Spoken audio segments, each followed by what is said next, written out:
the Civil War, more than 90% of African Americans lived in the South. But in the first half of the 20th century, millions left their homelands in search of safety, social and economic opportunity, and political rights. From the languid, sultry deltas and coastal plains of Dixie, they moved north and west, upriver to the frigid industrial heartland of the Midwest, to the bustling, cosmopolitan ports in New York and New England, across the arid plains to the Pacific coast. These internally self-displaced peoples found new challenges, new homes, and new opportunities, as they also transformed the country in a massive wave of transculturation. Like all human migration, this diaspora was driven by a variety of push-pull factors and considerations. Political factors included the failure of Reconstruction to realize the promises of the 14th and 15th Amendments, the closure of the Freedmen's Bureau, and the withdrawal of federal troops, which left African Americans at the mercy of merciless white supremacist political elites, a rigged economic system, and the terror of the KKK. The consequent black codes and Jim Crow laws, abetted by state and paramilitary terror, curtailed black political power and economic opportunity, and made life nasty, brutish, and sometimes short.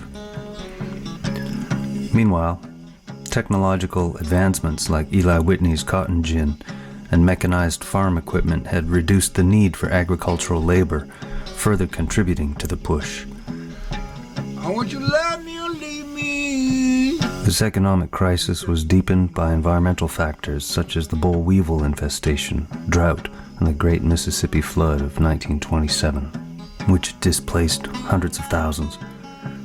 These disruptions were further exacerbated by the economic, social, and environmental shocks of the Great Depression.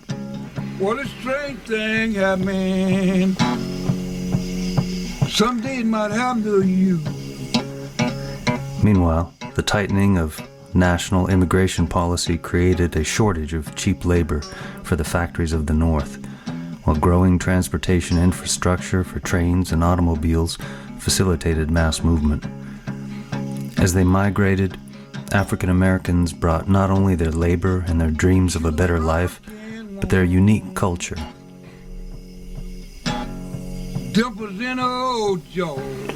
In the South, they had adapted African traditions to the American context, intermarrying their native rhythms, tonal structures, call and response, and artistry to European instruments and harmonies and the narrative context of America, what Amari Baraka called a blues aesthetic.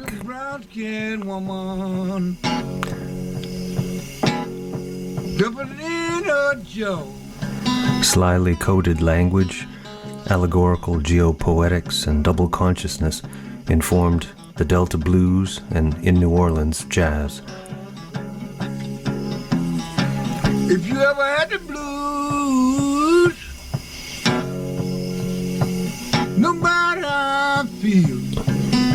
Adapting their traditions and perspectives to new geographic contexts, they enriched the depth, complexity, and diversity of American culture. If you ever had the blues. Follow the journeys of these, our compatriots, to their new lives and ours in New York, Boston, Detroit, Chicago, Kansas City, and San Francisco, Oakland. Feel just like a union.